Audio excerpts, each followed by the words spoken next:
할렐루야. 4월 둘째 주 말씀 방앗간 우리 말씀의 은혜를 나누기를 원합니다. 오늘 본문 말씀은 사도행전 2장 1절로 13절까지의 말씀입니다. 말씀 읽도록 하겠습니다. 오순절 날이 이미 이름에 그들이 다 같이 한 곳에 모였더니 호련히 하늘로부터 급하고 강한 바람 같은 소리가 있어 그들이 앉은 온 집에 가득하며 마치 불의 혀처럼 갈라지는 것들이 그들에게 보여 각 사람 위에 하나씩 임하여 있더니 그들이 다 성령의 충만함을 받고 성령이 말하게 하심을 따라 다른 언어들로 말하기를 시작하니라. 그때에 경건한 유대인들이 천하 각국으로부터 와서 예루살렘에 머물러 있더니 이 소리가 나매 큰 무리가 모여 각각 자기의 방언으로 제자들이 말하는 것을 듣고 소동하여 다 놀라 신기하게 여겨 이르되 보라, 이 말하는 사람들이 다 갈릴리 사람이 아니냐.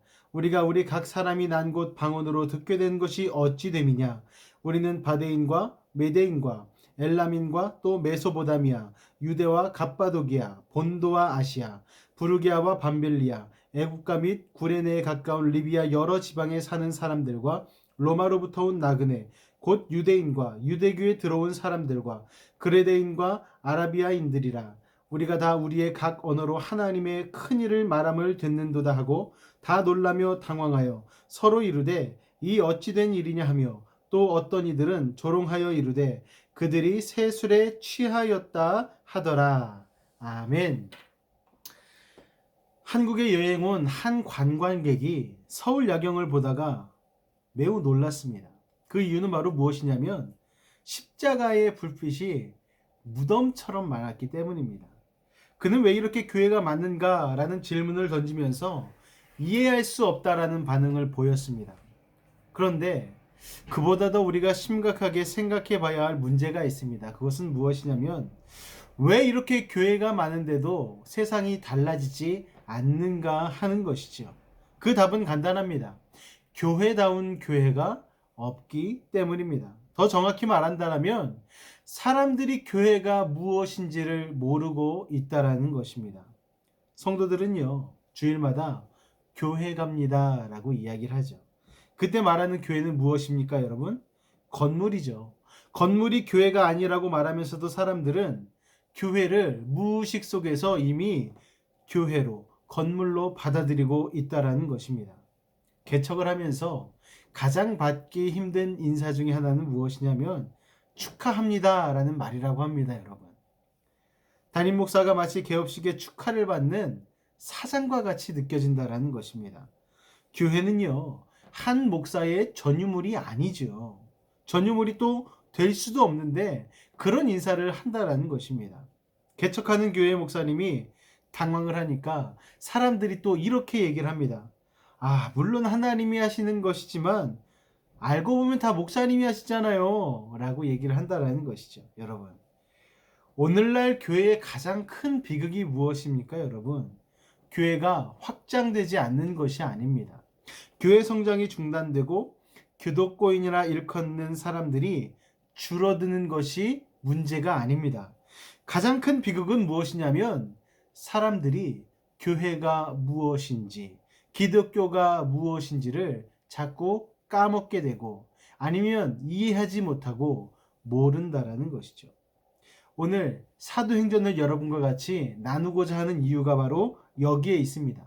도대체 기독교가 무엇인지, 교회가 무엇인지 이 혼란스러워하는 이 시대 가운데에 교회의 시작과 기원에 대하여서 말씀해주고 있는 성경이 바로 오늘 우리가 읽은 본문 사도행전 말씀이기 때문입니다. 오늘 교회가 무엇인지를 제대로 알아가시는 믿음의 시간 되시길 바랍니다. 그렇다면 여러분, 첫 번째, 도대체 교회란 무엇일까요? 교회는요, 다 같이 한번 따라해 보겠습니다. 하나님이 만드신 공동체입니다. 네, 하나님이 만드신 공동체. 사람이 만든 게 아니라는 것이죠. 사도행전 2장은요, 교회가 어떻게 시작되었는지를 구체적으로 알려주고 있습니다. 교회가 여러분 어떻게 시작되었습니까? 사람들이 모여서 우리 교회 만듭시다, 교회합시다 이렇게 만든 것이 아닙니다. 시장 조사를 하고 어디가 사람들이 많이 왕래하고 있는지, 어디에 모여서 건축을 하고 교회 건물을 올려야지 부흥할 수 있는지에 대해서 연구하고 초대교회가 시작한 것이 아니었다라는 것입니다. 어떻게 시작되었습니까? 오늘 사도행전 2장 2절과 3절을 보시기 바랍니다.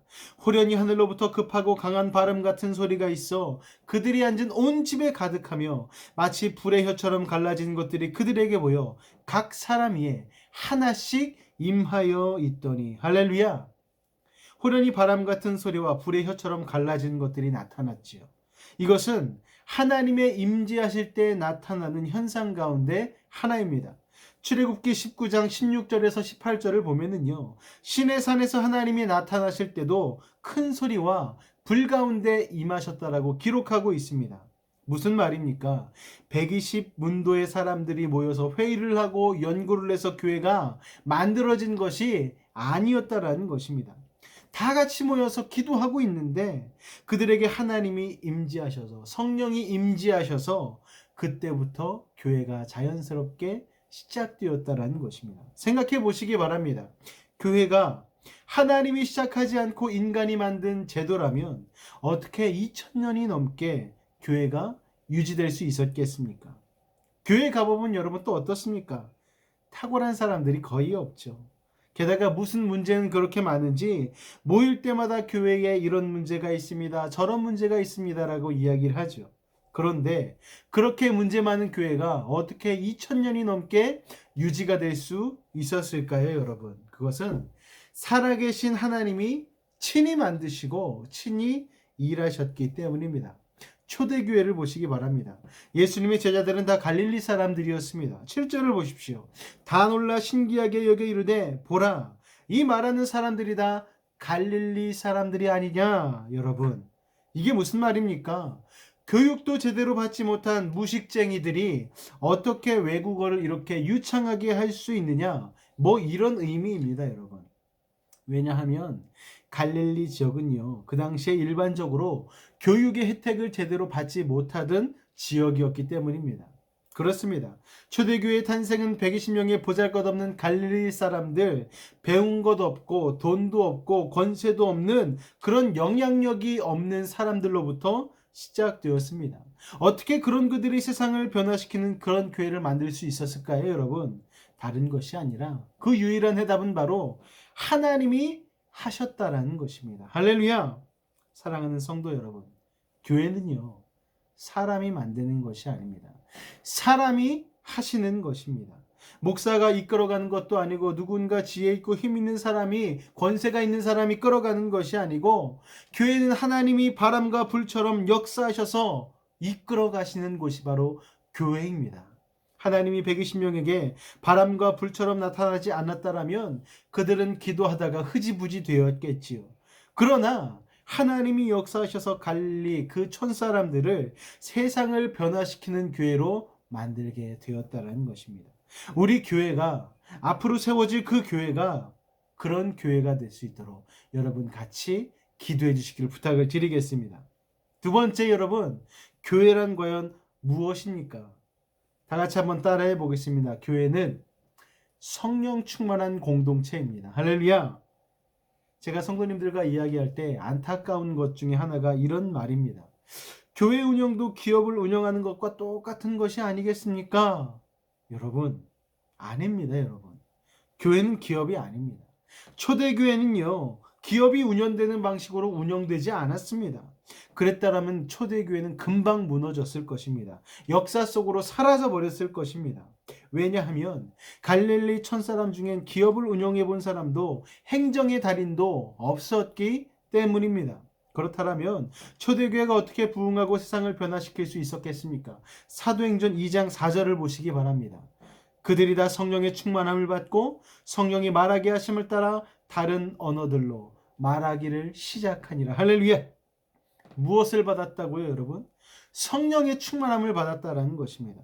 교회가 교회다워지기 위해 필요한 것은 인간의 생각, 인간의 조직력이 아니라는 것입니다. 행정이 탁월하고 세상 일에 대한 경험이 많은 사람이 교회를 세워가는 것이 아니라는 것이죠, 여러분. 그렇다면 어떻게 교회가 교회다워지게 세워질 수 있겠습니까? 그것은 성령이 역사해야 하는 것이죠. 인간의 머리에서 나오는 것이 아니라는 것입니다. 맞습니다, 여러분. 교회는 탁월한 조직력, 행정력, 그런 사람들보다 여러분, 성령 충만한 사람들이 있어야지 교회가 교회다워질 수 있게 세워진다라는 것입니다. 성령 충만하시기를 여러분 간구하시고 바라시고 기도하시기를 예수님의 이름으로 축원을 드립니다. 할렐루야. 물론 세상 경험이 많은 사람들이 일을 하다 보면 기업을 운영하는 것처럼 교회가 잘 유지가 될 수 있고 성장도 할 수 있습니다. 그러나 그것은 하나님이 계획하신 교회가 아니라 인간이 디자인한 교회 아니겠습니까, 여러분? 솔직히 말해서 우리도요, 교통이 좀 좋은 곳에 땅을 사고 교회를 잘 짓고 탁월한 행정가를 붙이면 좋은 교회로, 사람들이 성장하는 교회로 성장할 수 있으리라는 생각을 합니다. 여러분, 그러나 교회라고 이름 붙이고 성장하고 커졌다고 해서 그게 교회일까요, 여러분? 아닙니다. 성령이 지배하지 않고 성령의 뜻에 따라 움직이지 않는다라면 그건 기업이지 교회가 아니라는 것입니다. 아시는 것처럼 사람의 마음은 잘 안 바뀌죠.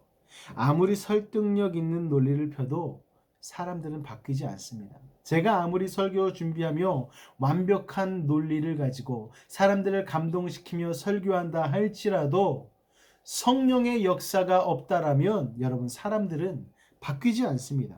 사람들이 바뀌는 이유는 오직 한 가지, 성령의 역사라는 것을 여러분 기억하시기 바랍니다. 그 역사가 우리가 앞으로 세워갈 교회 가운데에 여러분 계속되기를 축복합니다. 마지막으로 세 번째입니다, 여러분. 교회란 무엇일까요? 같이 한번 따라해 보겠습니다. 교회는 담대하게 복음을 전하는 공동체입니다. 무엇을 전하는 공동체라고요? 복음을 전하는 공동체. 할렐루야. 설교를 준비하면서 이런 질문을 스스로에게 해보았습니다. 하나님은 왜 예수님이 승천하시고 나서 성령님을 보내셨지? 왜 120명의 기도하는 사람들에게 성령 충만을 허락하셨지? 라는 질문을 하게 되었습니다. 여러분, 왜 그렇게 되었을까요? 찾아낸 이유는 다른 것이 아니고 예수님이 승천하시면서 우리들에게 하신 마지막 메시지가 바로 그 답이 되었습니다. 바로 복음의 증인이 되게 하시기 위해서 여러분 교회를 여러분 세우셨다라는 것입니다. 사도행전 2장 4절을 보시기 바랍니다. 그들의 성령의 충만함을 받고 성령의 말하게 하심을 따라 다른 언어들로 말하기를 시작하니라. 여러분, 성령 충만함을 받고 그들이 어떤 언어를 말하기 시작했습니까? 방언입니다. 여기서 말하는 방언은요, 우리가 생각하는 방언과는 좀 다를 수가 있습니다. 여기서 방언은 고린도전서 14장에 나오는 알 수 없는 말이 아니라 다른 나라의 언어, 외국어라는 것이죠. 사도행전 2장 11절을 보시기 바랍니다. 그레데인과 아라비아인들이라 우리가 다 우리의 각 언어로 하나님의 큰 일을 말함을 듣는도다 하고, 할렐루야. 우리가 다 우리의 각 언어로, 여러분 그렇습니다. 흩어진 유대인들과 그들을 통해서 유대교로 개종한 사람들이 오순절 그 명절을 지키기 위해서 예루살렘으로 모였는데 그때 그들이 성령 충만함을 받은 갈릴리 사람들이 자신들의 언어로 말하는 것을 듣게 되는 것이죠. 외국에서 나가서 살다가 명절이 되어서 다 모였는데 거기에서 그 무식하던 갈릴리 사람들이 자신들이 사용하고 있는 언어를 통하여서 자신들이 알아듣도록 하나님의 큰일, 두 글자로 뭐죠? 복음, 예수 그리스도가 왜 십자가에 달려 죽으셨는지, 그 십자가를 통하여서 왜 우리의 죄사함을 받게 되었는지에 대한 이 복음을 전하는 것을 각 나라의 언어로 듣게 되어진 것입니다. 놀랍지 않습니까, 여러분? 각국 언어로 말한 것. 성령님이 성령 충만한 사람들에게 언어 실력을 자랑하기 위해서 그 언어를 할 수 있도록 허락하신 것이 아니라 각국에서 온 사람들에게 들려주시려고 그들의 혀를 주장하셨다라는 것입니다. 사도행전 2장 11절을 다시 한번 읽어보시기 바랍니다. 그레데인과 아라비아인들이라 우리가 다 우리의 각 언어로 하나님의 큰 일을 말함을 듣는도다 하고, 여러분 그렇습니다. 성령 충만한 사람들이 각국 언어로 말하는 것은 하나님의 큰 일, 바로 복음이었습니다. 우리의 죄와 허물을 위해 예수께서 십자가에 죽으시고 부활하셨다라는 복음, 그것을 말한 것이죠. 그 증거가 무엇입니까, 여러분? 사도행전 2장 21절은 이렇게 말씀하고 있습니다. 누구든지 주의 이름을 부르는 자는 구원을 받으리라 하였느니라. 할렐루야. 누구든지 주의 이름을 부르는 자는, 이게 여러분 복음 아닙니까? 누구든지, 부자나 가난한 자나, 나이 많은 자나 적은 자나, 젊은 자나, 그 누구를 막론하고 주의 이름을 부르기만 하면, 예수님 부르기만 하면 누구든 구원을 얻는다라는 것. 차별이 심한 그 시대 가운데에 여러분, 이것이 진정한 복음 아니었겠습니까? 사랑하는 여러분, 성령 충만의 목적은 알 수 없는 방언을 말함으로 영적인 우월함을 갖는 것이 아닙니다. 마가의 다락방에 임하신 성령, 그 성령께서 바람과 불같이 임하신 것은 다른 이유가 아닌 바로 땅끝까지 복음을 전하게 하시기 위한 것이었음을 우리는 기억해야만 할 것입니다. 그렇기 때문에 교회가 복음을 전하지 않는다면, 아니 그리스도인이 되었음에도 불구하고 복음을 전하지 않는다라면 그것은 교회도 아니고 기독교도 아니라는 것입니다. 기억하십시오. 교회는 하나님이 만드셨습니다. 복음을 전하기 위해 하나님이 만드셨습니다. 그리고 그 일을 감당하게 할 수 있도록 하기 위해서 성령님께서 임하신 것이죠. 그 성령 충만한 공동체, 그 교회가 세상을 바꾸기 시작했다라는 것입니다. 그러니까요, 다르게 말하면 성령 충만하지 않으면 교회가 아닌 것이죠. 그러기에 기독교인들은 언제나 성령 충만하기 위하여서 주님 앞에 성령을 간구하고 바라며 기도해야 될 줄로 믿습니다. 성령 충만한 공동체가 되기 위하여 교회는 힘써야 합니다. 여기서 중요한 질문을 드리겠습니다. 사랑하는 여러분, 여러분은 지금도 성령 충만하십니까? 질문을 바꿔보겠습니다. 혹시 복음을 전하지 않으면 안 되는 열정이 여러분에겐 있으십니까? 오늘 설교의 마지막으로 한 분을 소개하고 마치려고 합니다. 유석경 전도사님이라고 여러분 들어보신지 모르겠습니다. 2014년에 사역을 시작하는데 직장암 말기 판정을 받았습니다. 그리고 2016년, 그로부터 3년 뒤에 천국으로 가셨습니다. 이 전도사님의 3년간의 사역이 참으로 사람들에게 많은 감동을 주었습니다.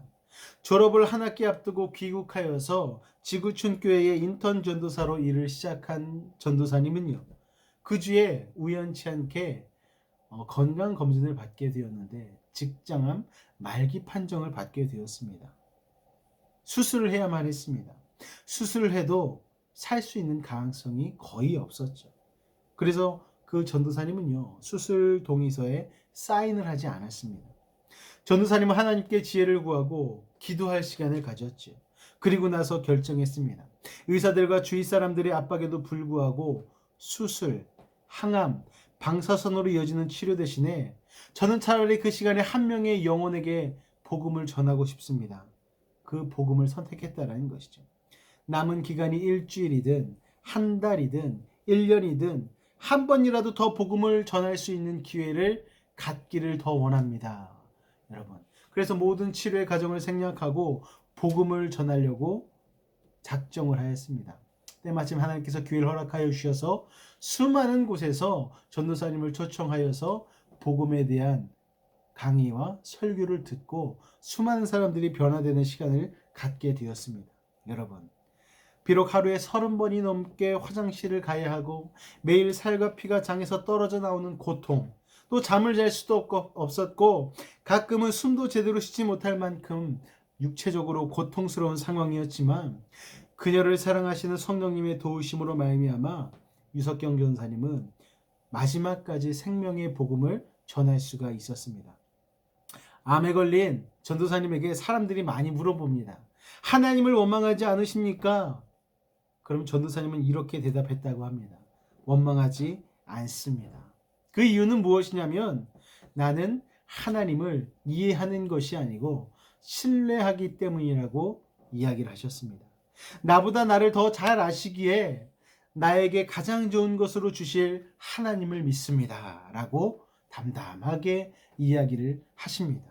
여러분, 그래서 이 암의 고통을 통하여서 하나님의 복음을 온전히 이해할 수 있는 계기가 되었고, 내가 온전히 이해한 그 복음을 더 많은 사람들에게 전하기 위하여 다닌다라고 이야기를 하셨습니다. 또한 죽음의 문턱에서 오히려 진정한 평안과 행복을 누리고 있다라고 전도사님은 고백하셨습니다.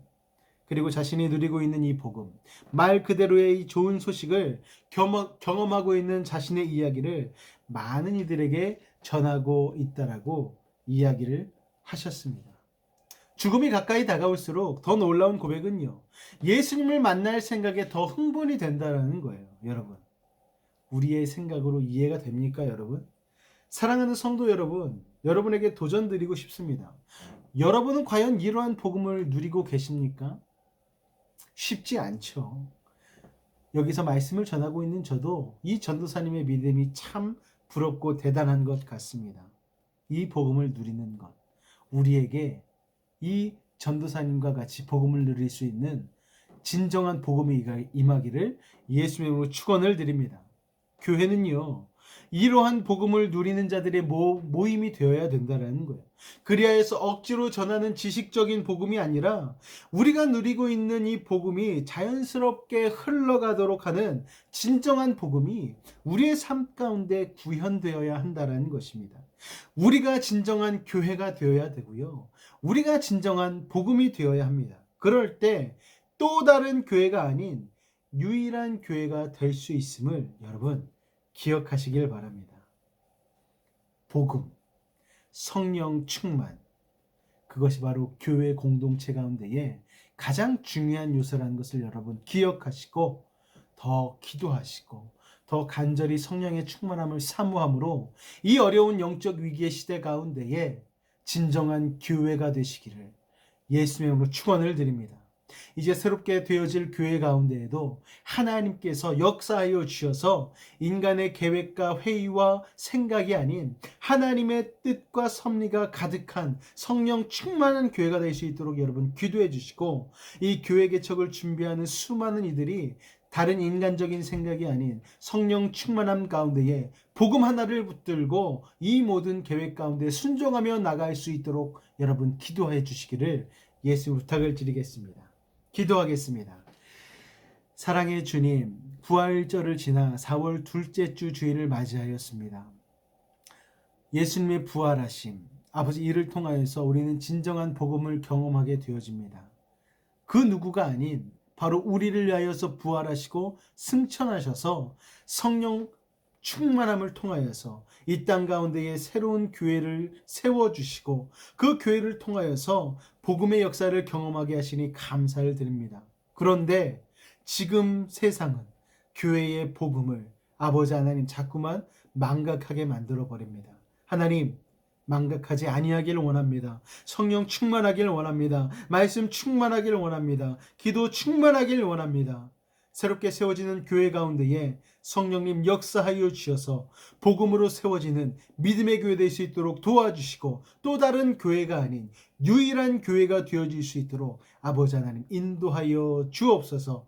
주께서 함께 하심을 믿사오며 예수님의 이름으로 기도하옵나이다. 아멘. 할렐루야. 여러분, 새롭게 세워질 교회 가운데에 성령의 충만함을 위하여서 되어지는 모든 일 가운데에 인간의 생각과 계획이 아닌 하나님의 역사로 충만한 모든 시간이 될 수 있도록 여러분 기도해 주시기를 예수 부탁을 드리겠습니다. 이번 한 주간도 복음 안에서 승리하는, 복음이 흘러가는 여러분의 삶이 될 수 있기를 여러분 계속해서 기도하도록 하겠습니다. 한 주간도 승리하시기 바랍니다. 할렐루야.